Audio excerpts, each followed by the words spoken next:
Hey, welcome back to Fixing Things. Today we are on valve train, timing chain, camshaft. We are going to put this motor top end completely together. Now we got brand new heads and stuff on this thing, and we're hoping all these components that we have are going to work. Like maybe the push rods, factory push rods may not be the right length. So the video may end fast. What's like a glare on this camera lens? What's going on with that? Sorry, I didn't mean to lick your face. I used to do that to my kids all the time. Anyways, and you guys ain't my kids. So today I'm going to show you how to install a camshaft, timing chain, minus the oil slinger, because I don't think I have one. I looked all over the shop for it. So I know that at some time the 302 5.0s, they stopped putting them in there. I know my old 289s and the old 302s all had them. And this is a 79 302. And from what I understand, somewhere back in 1974, that was the last year. Because when I looked up the part number, I couldn't find it after that. So possibly this motor didn't come with an oil slinger. But we're going to show you how to check your brand new lifters, see if they're good ones or not. I'm going to show you the proper way to lube a camshaft so it doesn't wear out when you put it together. The camshaft is not the problem. The lifters are the problems. I made sure that I bought lifters that came with the camshaft. That's an important thing. Not saying you can't buy lifters other than in that don't come with camshaft. You can. They're all supposed to be made with the same tolerances, but the guys who build their own camshafts tend to build lifters to fit their camshafts. They want their products to work. Some guys, they just build aftermarket camshafts and they buy Chinesium lifters, and the Chinesium people can care less if your motor works or blows up or whatever. So we're going to install the camshaft the proper way, show you how I lube it. May not be the way you lube it, but it's the way I lube it, okay? And I'll tell you why. I'll tell you why in a little bit. We're going to put the push rods in it, the lifters in it, check the lifters, put the valve train on it, check to make sure that the rocker arm is sitting in the center of the, which is crucial, center of your valve. And you do that with a Sharpie. You can do it with eyeball too. We even got guide plates. This is the first time I've used guide plates. But on this type of rocker arms, I need guide plates on them because we don't want the rockers to move like that when the motor's running. They tend to stay straight because of the pressure from the valve springs on them and you got in preload. But especially when you're not using preload, if you're using a solid lifter cam, and most engines I build are solid lifters. Someone say, well, why are you using solid lifters and not? Because you get more out of your camshaft when you're using a solid lifter. You get all the lift, all the duration, everything you're supposed to get when you use a solid lifter. They only switched over to hydraulic lifters just to quiet the motor down. That's it. It didn't stop the wear or tear or anything else on anything. My 73 359 in the Mihal truck, it's got solid lifters in it. And all the engines I used to build were solid lifters. So let's get busy and first thing we got to do is get the elbago off the engine. All right, now it's time to install the camshaft. We got the motor ready to go. We got the heads installed, everything's done. And what I usually do is I just thread a long bolt that gives you a little bit of leverage when you're putting it together. This camshaft is made by made in the USA, and that's what I like. But it's made by Engine Pro. They make all kinds of engine parts and stuff, and they've been around for a while. And it says made in the USA. Made in the USA. That's what I'm talking about. So this is a high lift cam. It's got a long duration on it, and I went over camshafts in the past, and a lot of these guys these days, they want a flat tappet cam that does what a hydraulic cam can do. And so they buy these camshafts with short durations. Well,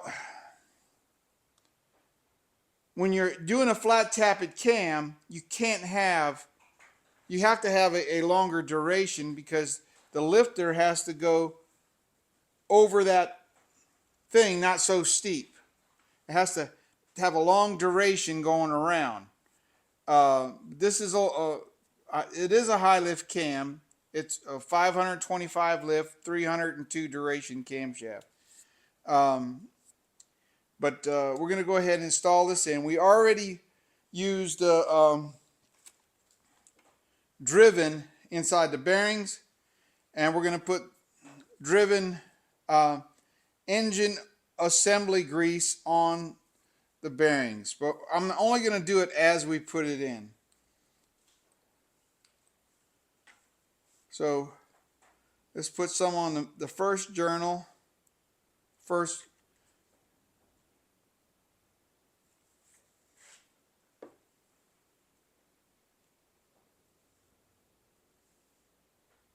And we'll put some on the second journal.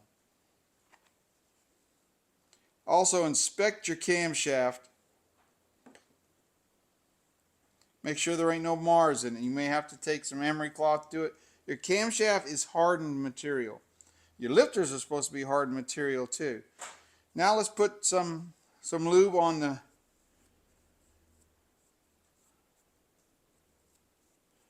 first set here.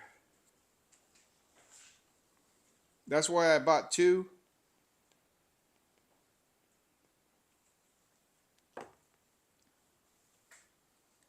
Two things that is driven, and that ain't cheap.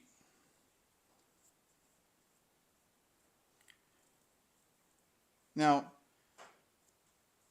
I've said in the last thing that this stuff is supposed to be high pressure. It says assembly grease, but it doesn't say high pressure on it. Crucial.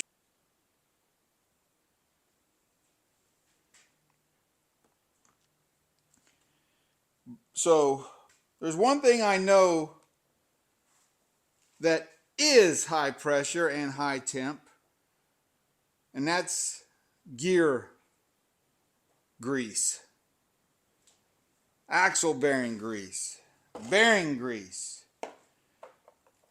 So what I'm going to do, I'm going to put a little bit on the lobe of each one. Why are you doing that, Pastor Bill? I'm doing that because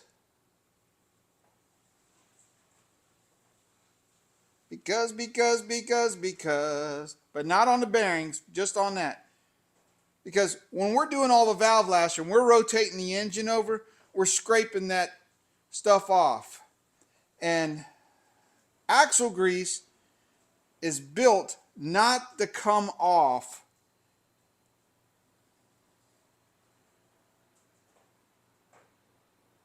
Right? It doesn't come off the bearings. I guarantee if you use that driven on your axle bearings, your axle bearing would wear out. So the stuff is designed for staying on your parts. So we're going to go ahead and install all the way up to the first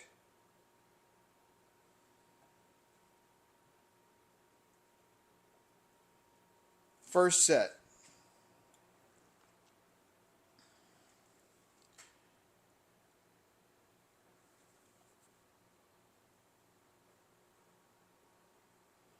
And then we'll go ahead and do the same thing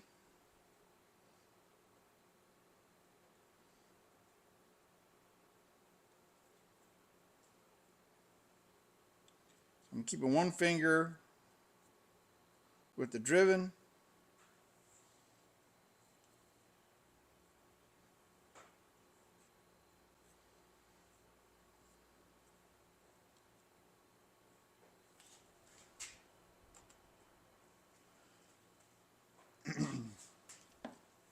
And one finger with the axle grease.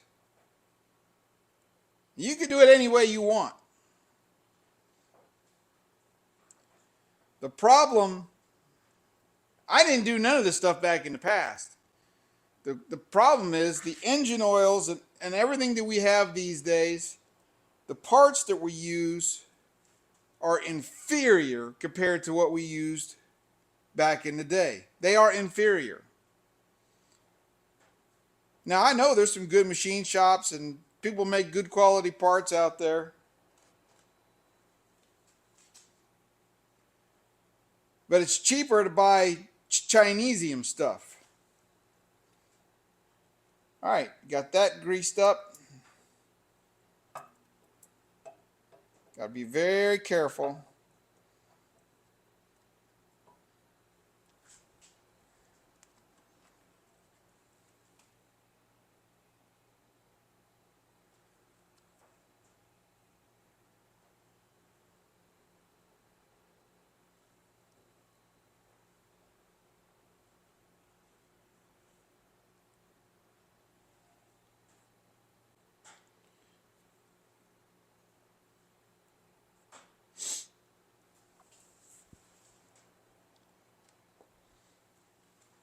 You're using way too much axle grease on there.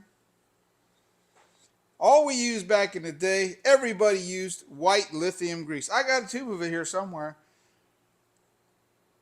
It's so old, I think it's getting crusty. Like Krusty the Clown.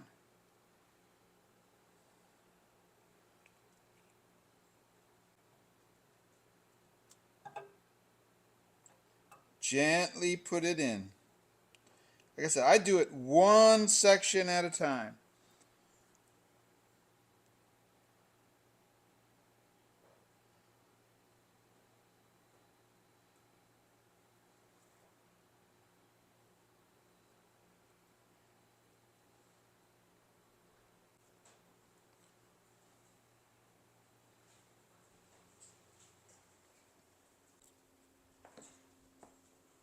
So the problem is the new engine oils don't have all the good products in them that they used to have back in the day. The cam gear, we're going to coat that sucker down with grease.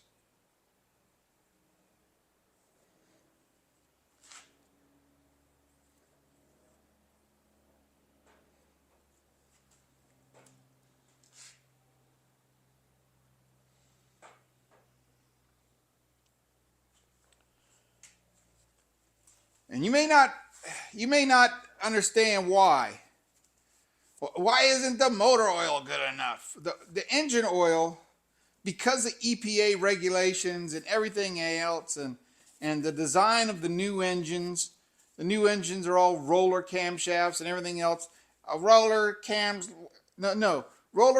don't last any longer than a flat tappet cam. That the more moving parts you have, think about this, the more things you have to wear out. if you got little needle bearings and you got little this and you got other things that are rotating, that's more things that needs to be lubricated inside your engine. See what I'm saying? And the flat tappet cams needed less maintenance. Only thing that had to be lubricated was the hydraulic piston inside and the surface between the camshaft and the tappet. Let's slide this bad boy home.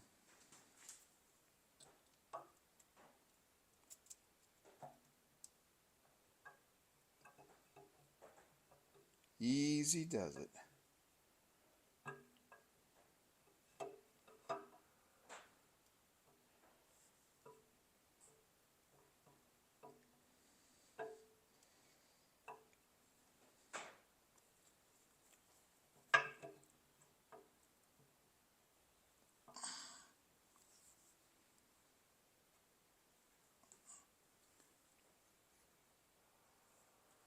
Okay, she's in there. So the grease is just going to make sure it has lubricant on top of the journals, on top of the lobes, between the tappet and the camshaft until the motor breaks in. It'll eventually wear off, the grease will melt down with the engine temperature, get into the oil, and then when you change your oil, all that's going to come out. You're going to put fresh dinosaur oil in there, and then also your second oil, you want to have a good zinc additive in your oil because your engine is still be going through the break-in process for a while. The camshaft is probably the most crucial part of your engine break-in. Engine grease is designed to stay on something even when it rains, even when it gets wet. You know, it's like when your boats and stuff and the things go down in the water, your motor homes, your front car bearings, everything has got axle grease in it. And the axle grease is designed to stay on those parts no matter what. But inside your engine, the oil is going to be pushing that stuff out eventually. And then you should not have a problem anymore. By that time, you're going to get your initial wear in. All right, we got that on there. I think we can go ahead and start with the timing chain and the little the cam retentioner, and we got to put a thingamajig in here, the pin that holds the timing gear in place.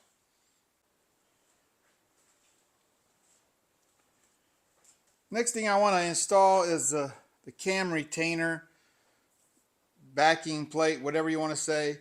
And it says on here which way it goes. It says back bottom. It has a groove in it, and that groove lines up with this hole right here. And that hole is directly from your oil passage, and it comes up and it helps sling the oil onto your timing chain. Not only does your timing chain get oil from there, from the top of your heads there's a hole that slides down through here, pours out on top of the timing chain and slings it, lubricates your oil pump, not your oil pump, your fuel pump and stuff. So this goes on right here, and what I like to do is put just a little bit of blue thread locker on it. That's way too much. Little bit of blue thread locker on it to hold it in place. Oh, there, way too much again. This stuff used to be thick. Everything's getting cheap. Maybe I need to mix it up. That is everywhere. Okay. That is definitely making a mess. We only want it on the threads. I got this stuff everywhere, I'm telling you.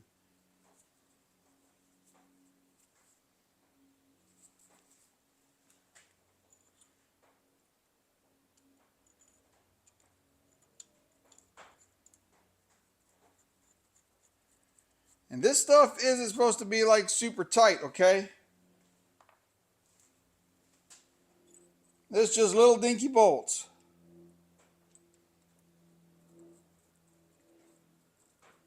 And since it ain't real tight, you don't want to torque that joker down and snap them off, because that holds your camshaft in there. That's why I put thread locker on it.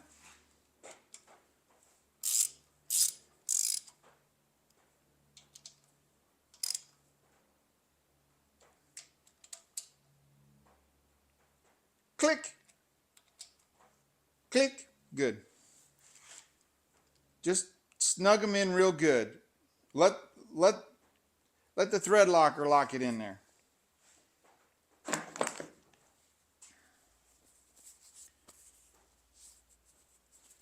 Now I guess it's time for the timing chain. So I bought a Engine Tech.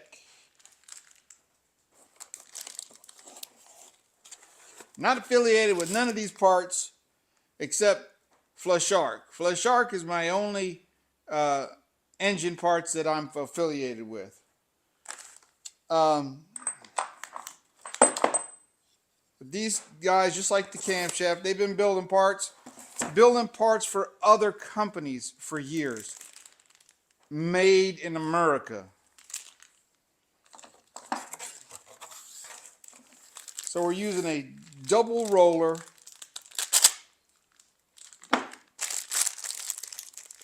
time and chain and gear set.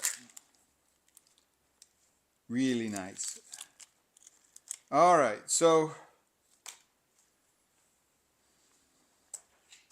on your time and chain, your bottom gear, you have 3 slots. These are for different retarding.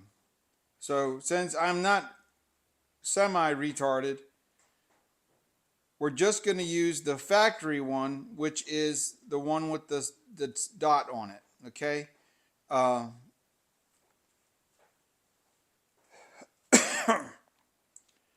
Everyone says you have to degree your timing thing when you're installing it. And that's what these are for. And but we're not doing all that. We're going to put the cam in factory specs. It's not a factory spec cam, but we're putting it in using the factory stuff. Okay? That's what we're doing.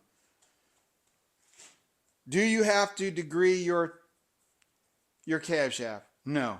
If you want to know what your camshaft really is, then I would say do it. But if you trust your camshaft and where you got it from, I would say just install it.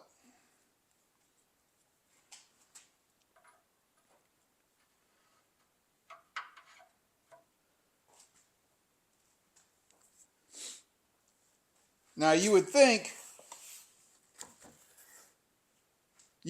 that it would come with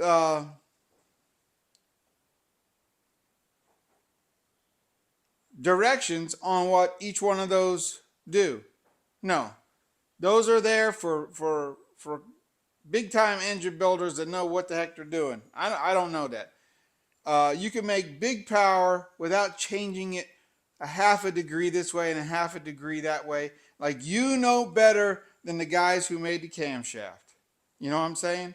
Now, if you was one of these guys trying to get every little bit of power at a certain RPM out of your motor, I would say, yeah, you go ahead and do that.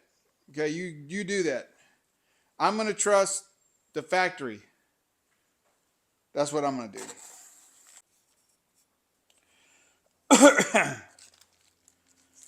All right, the camshaft came with 2 different length rods that holds your top gear in place. One is for one style and one is for the other style, like the older engines maybe and the newer engines. Uh, I don't know. You're going to have to use your best judgment on which ones it is. So we'll probably test the hole and see which one is the best. This is.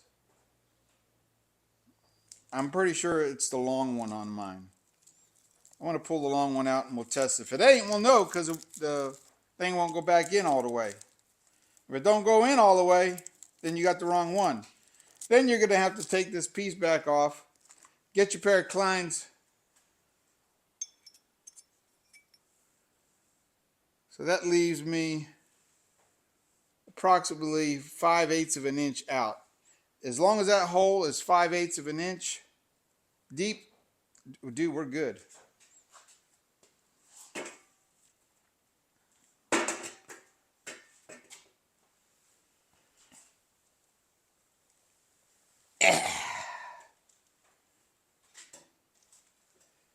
All right, first thing I got to do is we got to get this crankshaft turned over to where the button is facing straight up. First thing I got to do is find my crankshaft bolt.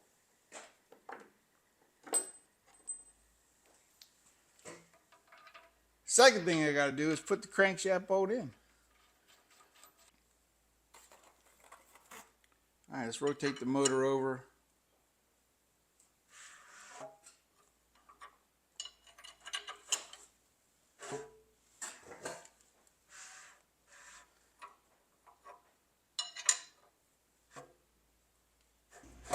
It was at this moment I knew something was definitely wrong.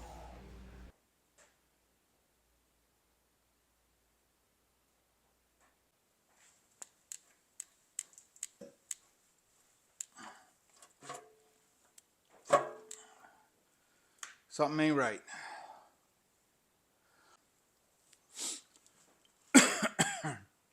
This might be a short video.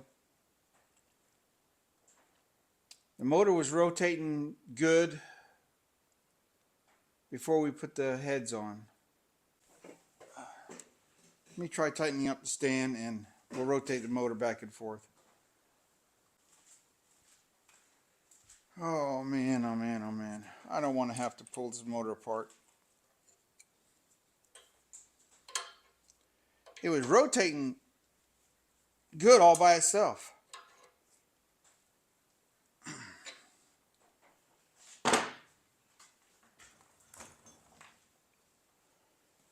All right.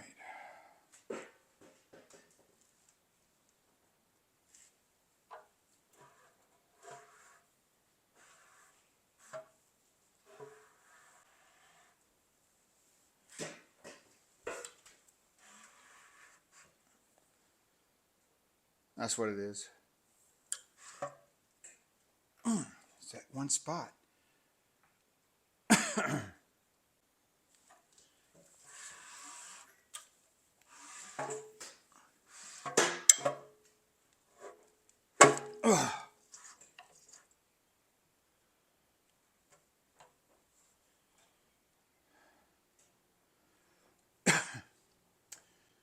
Could have been the spray on the piston walls. I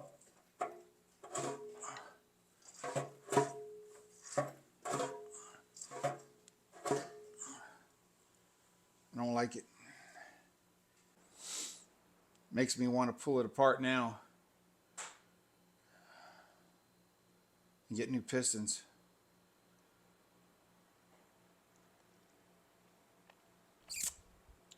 And bore it out 30 over.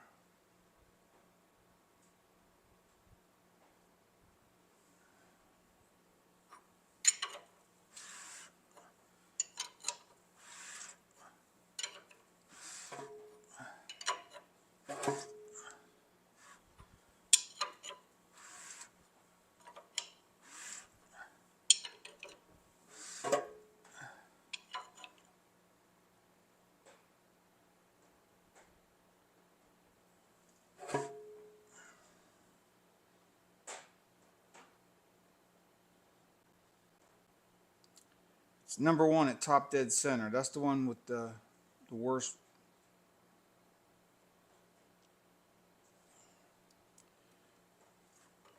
All right, we got the, it's rotating. Let's see if we can get this little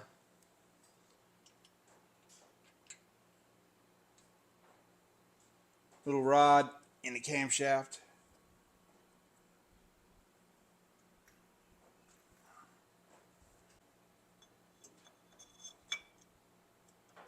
We're good there. Just rotate.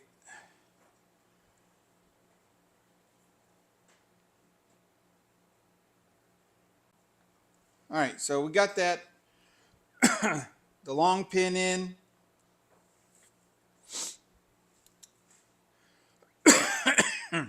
And we put both timing marks together. So this one's up, and this one is straight down. Now we can put the timing chain on. I don't remember making all that noise when we put it, rotating it without the cylinder heads on it. We're going to put some axle grease on the timing gears.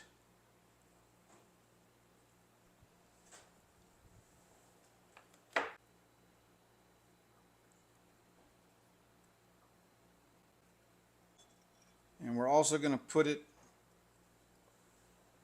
right back here on this, because this has like a machine surface there.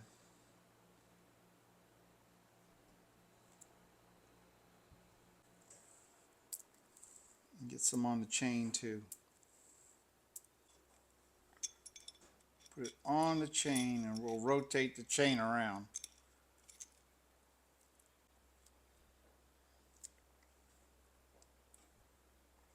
We'll pull the timing thing out a little bit.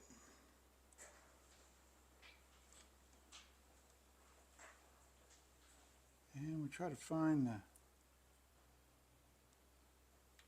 covered it up full of grease so I can't see it.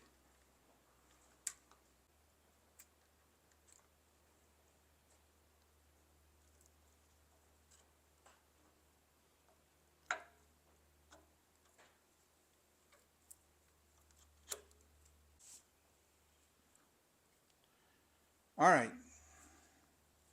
Now we can put the camshaft bolt and the fuel pump thingy-majiggy on here.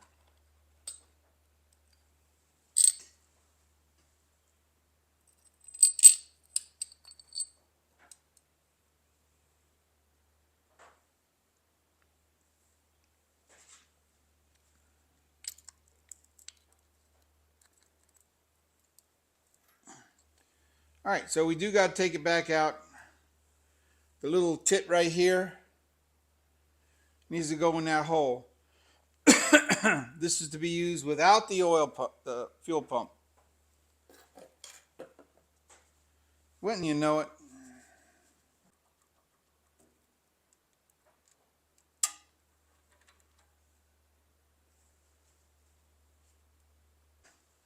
So the difference is about less than 3/8 of an inch.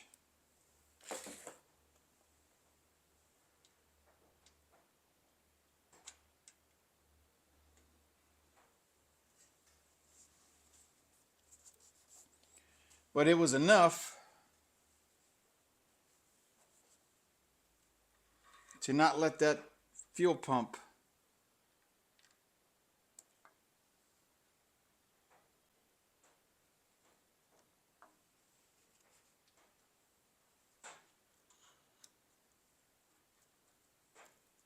there we go. I'm going to put a little bit of blue thread locker on the camshaft bolt. Little bit. Man, this stuff is so thin.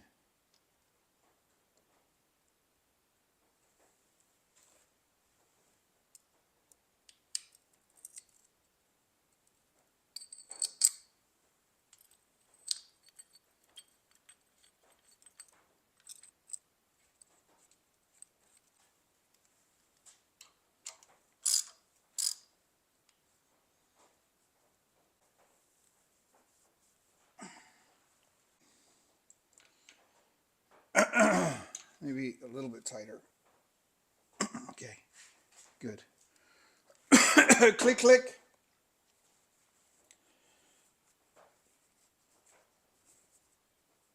Maybe we'll try rotating it around. Where's my big wrench? My big wrench is gone.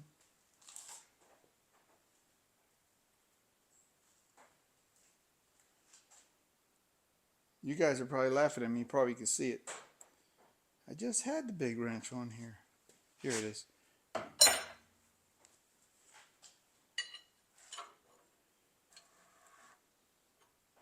So you can see, even brand new timing chain's got a little bit of slack in it.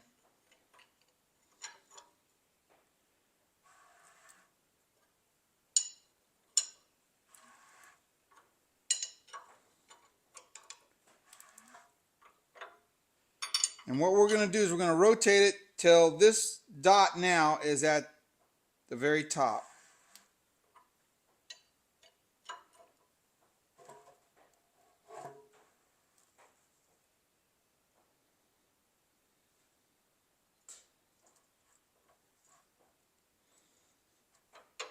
And what that does, when it's top here and top here, it's now not 180 degrees out on the firing order. All right, I think it's time for lifters. My hands are so dirty. So here are the lifters. They say lift 35. I don't know what that means. They seem to be packaged fairly nice. They're not just in a cardboard box like some of the other ones. They came with the camshaft. And what we're going to do is we're going to check the lifters to make sure they got a crown in them. And I've seen all kinds of... now these things got like mineral oil. So they're coated down with a thin mineral oil. So what I see people doing all the time, I'll wipe them down a little bit. First thing you want to do is check the face. If it's got all kinds of pits and stuff like that in it, this one does not. What you're seeing is the swirl from the oil. I need to wipe it off so you can see better. Very nice machining. And the machining is swirled around the center. See that?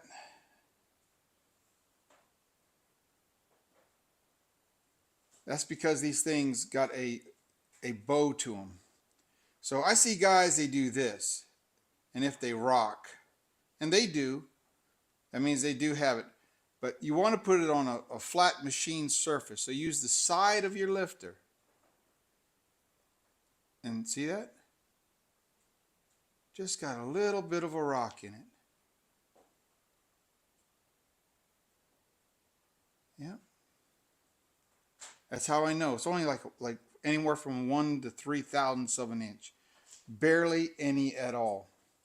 You can't put the two together because if one is flat and it still does it, the one that's flat's the one that's going to wear out. So that bevel is machined to match the bevel that's on the top of the lobes. And when it comes up when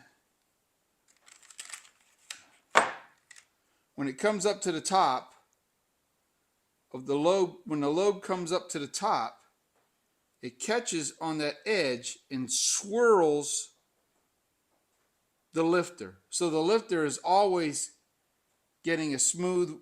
If the lifter doesn't turn in the bore, the lifter bore, it's going to wear out.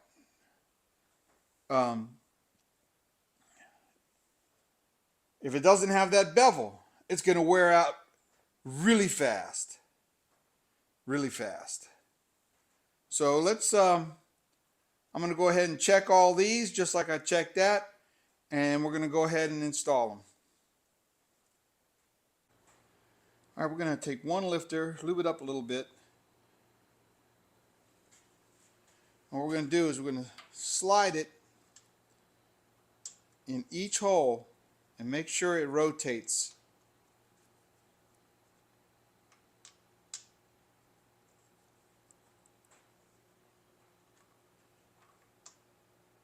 In each one of these bores. And if it rotates, then we know our bores are okay. Because if these things stick in the bores, not going to be good.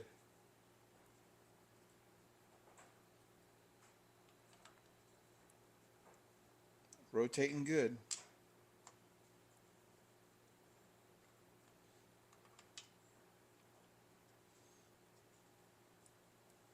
If you feel anything at all, then we'll probably re-clean that. We're looking good.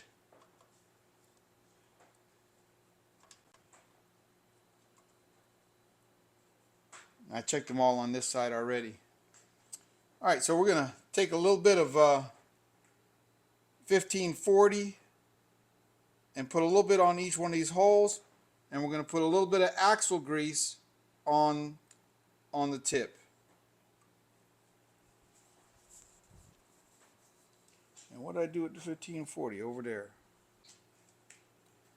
A little bit of 1540 in each hole.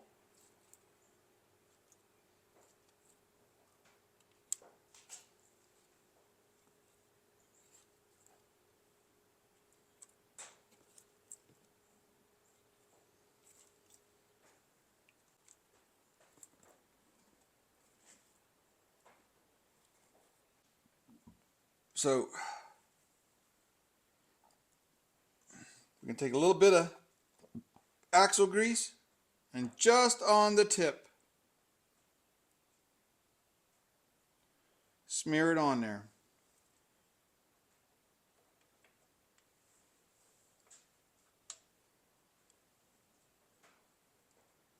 Perfecto. We checked all the lifters. They are all got the crown on them.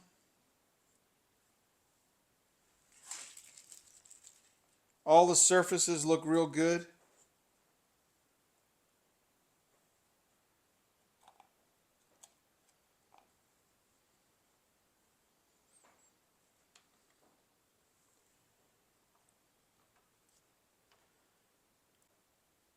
And this is the messy part. It's about time I go in and get a soda. Promised my wife I would eat. And I would take a break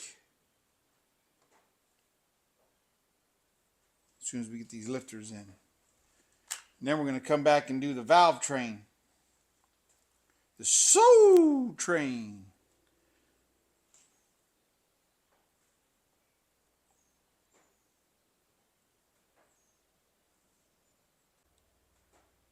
That will help protect it. They do make some high-end lifters that got a coating on them.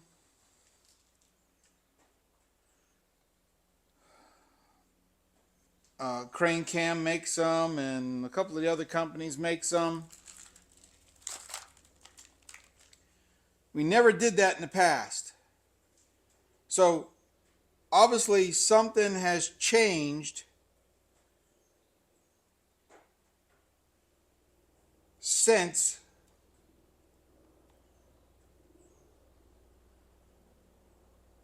back in the day. And what changed was Chinesium parts and cheap engine oil.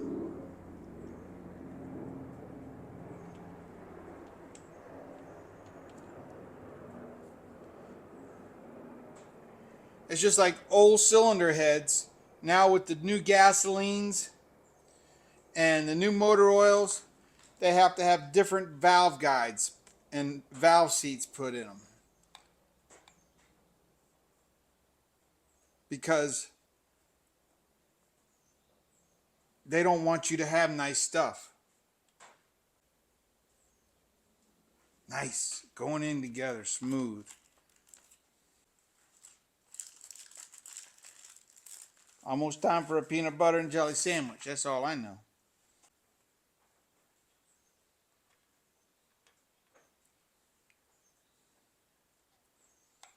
You ought to wear gloves. I ain't got to wear nothing. That stuff will cause cancer. I'll probably die from everything else except cancer. I may die from cancer too. But my engine going to run. I'm already in heart failure. Feeling a lot better. A lot better. Wife says I got to take care of myself. That's what I got to do. One more lifter. Oh, man, they going in good. But Pastor Bill, you didn't soak those lifters in any oil. You're right, I didn't. And I'm going to tell you why.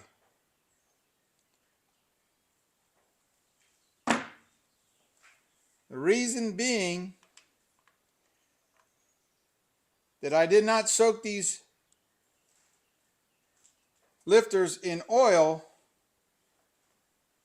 is because when we're setting the preload on it, on those the lifters, if you soak them down in oil, you can't push it down to get the preload. It causes the piston. A lot of guys will pump the piston up inside the lifter, getting all the bubbles out of it. We're going to do that when we run the rod down in here to turn the pump on. Say, if you pre-pump the lifters with oil, get all the bubbles out of it, you can't set the preload. So whatever the preload is, you got to be able to squeeze that little spring in there halfway for the preload to be right. All right, I think it's time to get a sandwich.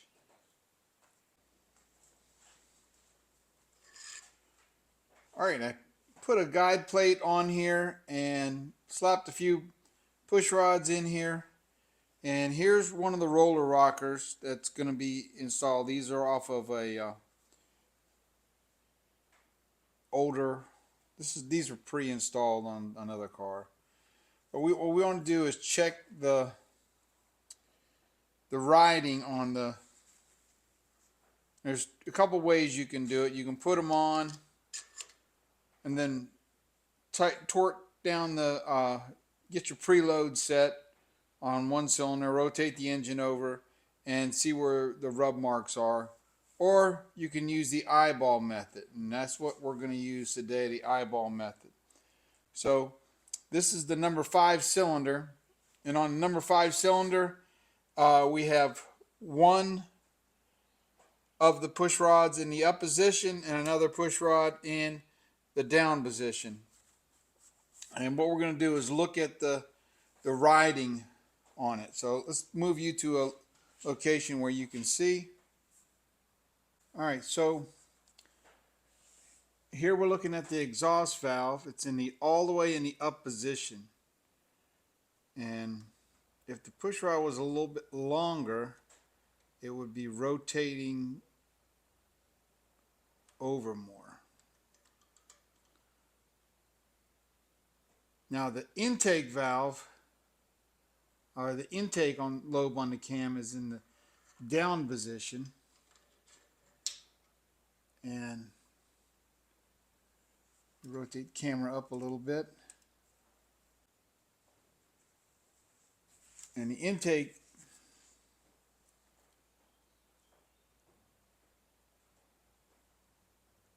sits slightly back. Let me move the camera out a little bit. Rotate it down some. And if it goes up, here's just past, and here is almost dead on. So it looks like our push rods are the right length. But I see another problem. And that is going to be with the polylocks. So let me show you what's going on there. Alright, so we got this one is all the way in a down position. And this one is all the way in the up position right now. And so the problem we're having is when the polylocks are all the way down, to get the preload,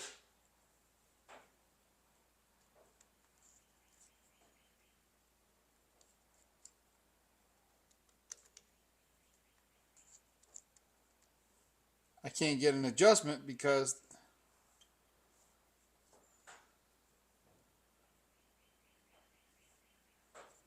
right, there's preload is right there.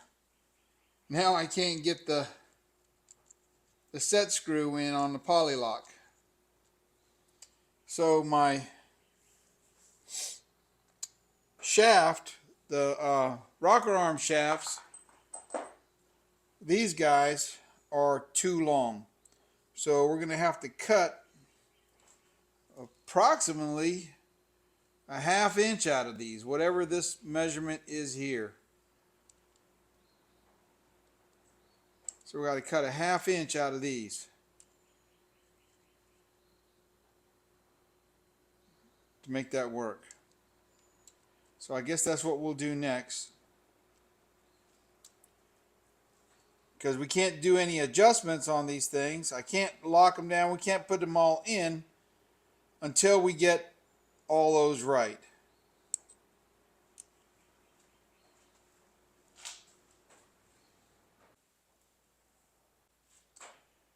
All right, more issues. More issues. More issues. All right, so let's say I take 3/8 to a ½ inch off of this. My threads are not going to go down far enough. So even if I cut it down, my threads are right at the point, I'm pretty sure, where it's not going to work. I don't know. Maybe. Let me double check it. So I guess that's going to be it.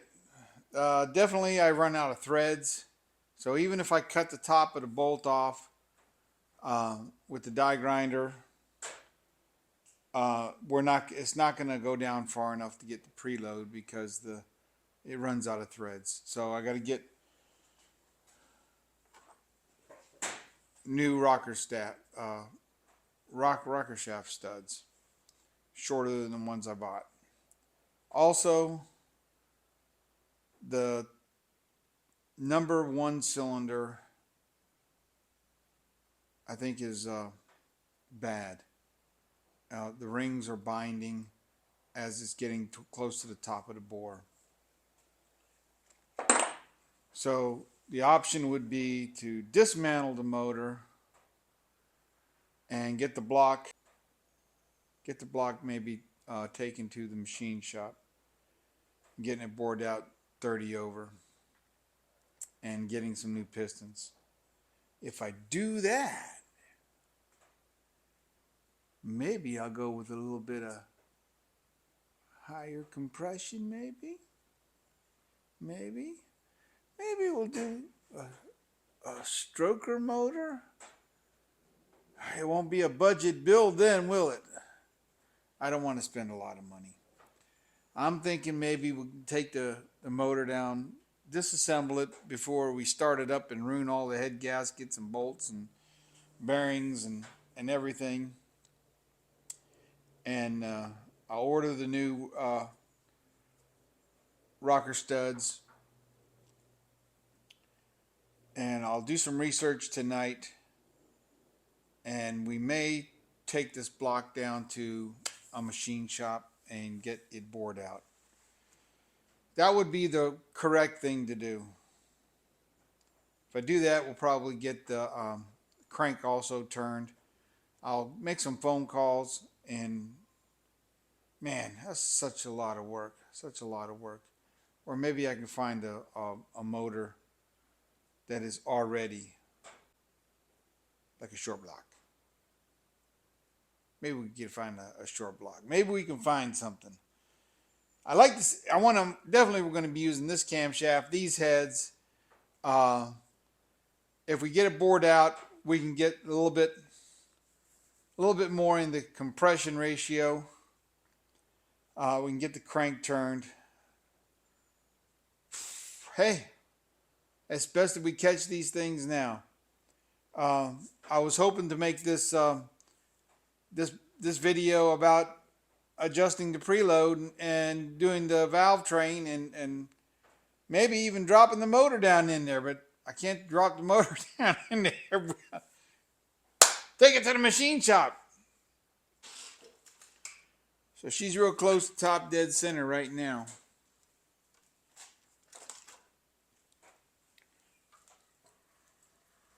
She's past top dead center on number 1.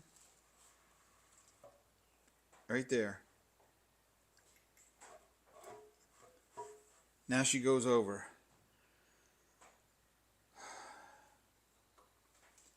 Let's go back up the bore.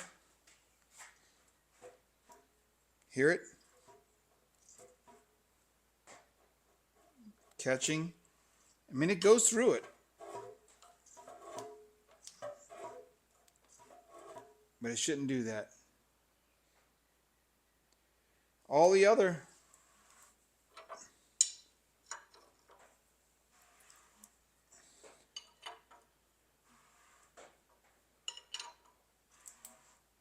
ones work good. Where are we at? Coming up on top of the number 1 bore now. See?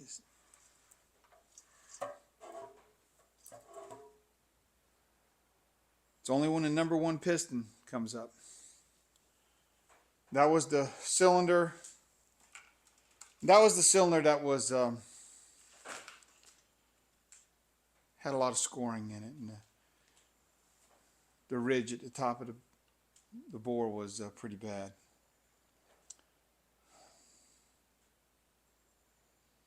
Setbacks, setbacks, setbacks, setbacks.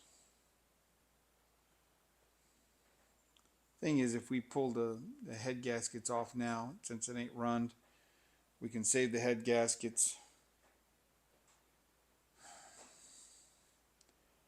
We can take the block down and get it machined.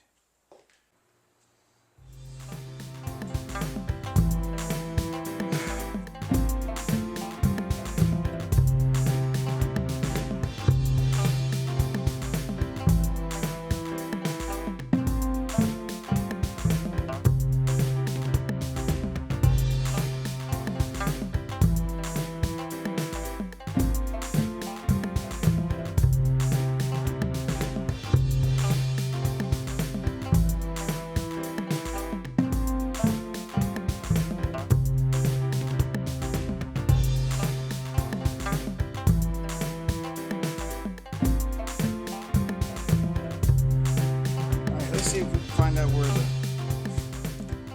the issue is.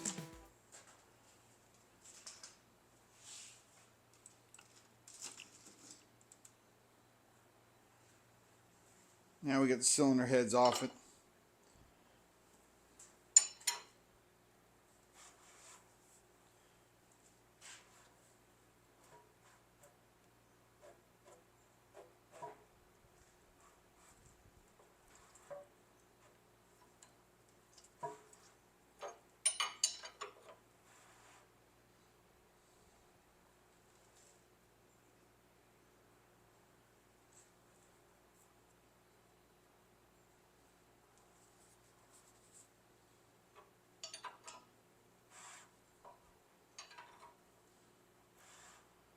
So it looks like the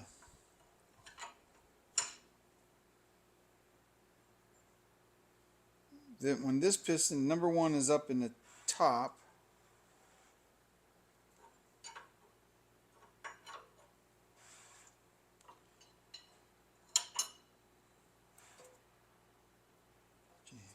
see, it's making a noise right there.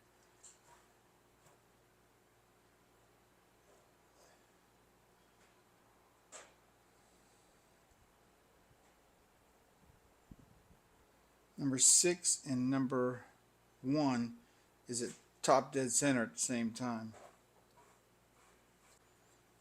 Now, let's take her apart completely. Ugh.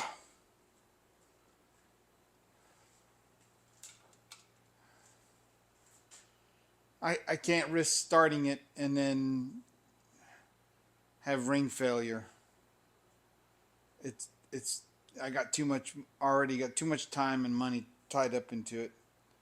You take all these studs out, take the pan back off it, take the oil pump back off it, take everything back off it, so we can make this thing right. It's better to take my time and do it right. Haste makes waste.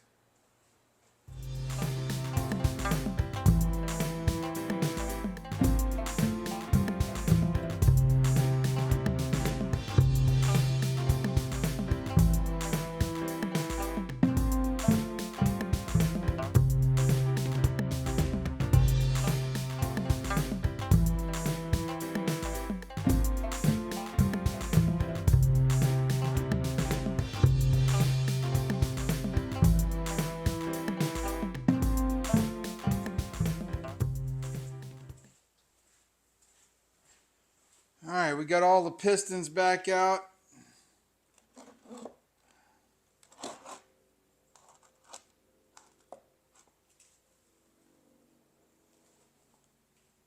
Covered up so they don't get dirty. Now we just got to get the crank out. This is like deja vu.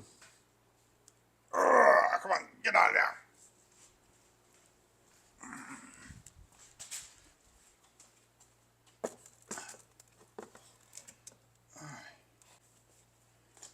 Pull those bearings out of there now. Put them somewhere safe. Then the motor's ready to take to the machine shop. Oh, the rear main seal, I got to get that out of there too.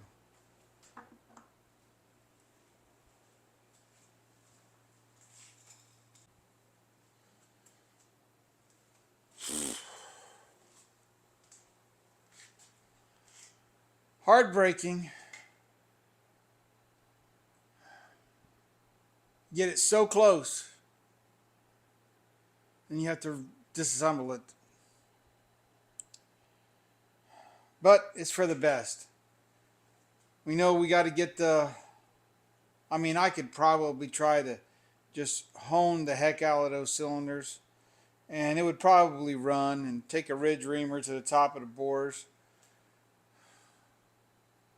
I still may do that, and try to use the original pistons. The pistons fit smooth in the hole. The rings had a 30 thousandths gap in it, which is within tolerance. The top of that now, it's got to be bored out. It's got to be bored out. But it's good that we caught it now, because we don't want the motor to fly apart, the rings to fall off it, and all the other stuff. We want this motor to be happy inside the Pinto. We want a happy Pinto. So, disassembling it, and we're going to get the block machined. Should have did it from the get-go. So much stuff that we did. Man, we hot tanked this thing. We cleaned it all up. We honed it out. We painted it all up. Assembled it. Just to find out when that last piston went in. You know how I didn't find it before? Is because when we put the last piston in, we didn't rotate the engine no more. We only found it. So we were rotating the motor when we were putting all the other pistons in. If we did the number one piston first, we would have found it. We would have found it. But, que sara, sara. Ain't no use crying over spilt milk. I guess I'll be looking up some shops to see who can bore this thing out. God bless each and every one of you. Whew. I can do all things through Christ who strengthens me. I tell you what thing is good. Man, I feel a lot better now. I went all day and I still feel good. Whew. The ticker's working. I still got to get a heart valve put in.